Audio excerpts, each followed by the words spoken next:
My family was fortunate enough to be asked by the Papal Nuncio here in New York, along with a dear friend of ours, Angelo Vivolo, to prepare the meals for His Holy Father while he was in New York.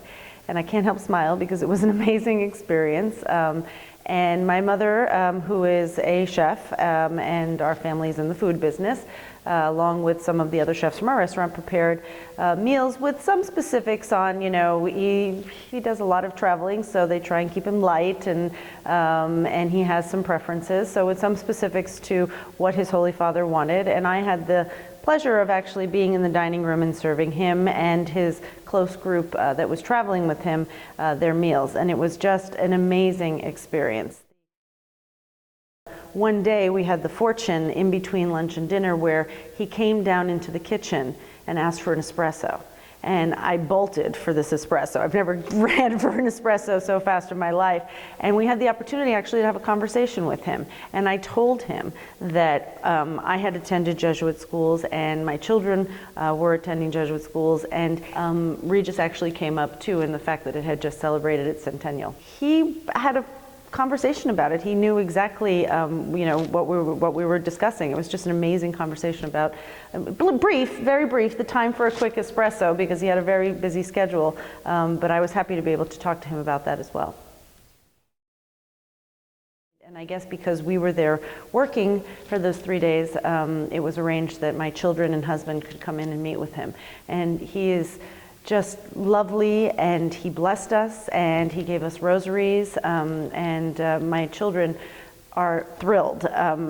Still now, this is what we talk about at home. This is almost all we talk about at home because it was such an amazing experience. I received the amazing opportunity to go and meet the Holy Father in person at the Apostolic Nuncio residence at the Grant family house. And I really kind of expected it to be something more very formal. I expected it to be very formal. But it ended up being very surprisingly personal for, the brief amount of time I got to really talk to him. When I got to him, I kind of froze because it's the Holy Father you're meeting. I sort of froze in my spot, and eventually he sort of put out his hand and I shook his hand.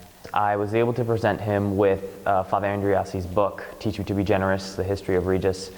And although we couldn't formally accept the book because it was, protocol, he did personally bless the book and gave it back to us. And I presented him with the Regis t-shirt.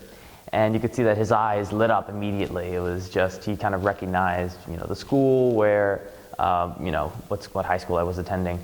And he sort of kind of just took the shirt and smiled. It was amazing to meet such kind, loving, caring, wonderful Pope. It was beyond comprehension.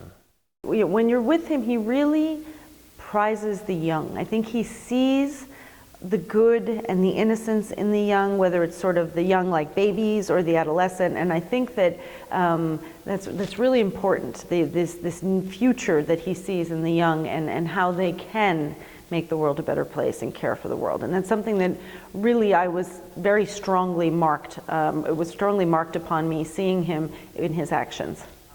He also is so very humble, so very moderate, so very loving and caring, so focused on social justice that it really was spiritually fulfilling to meet such a wonderful man, the leader of the Catholic Church, God's servant on earth.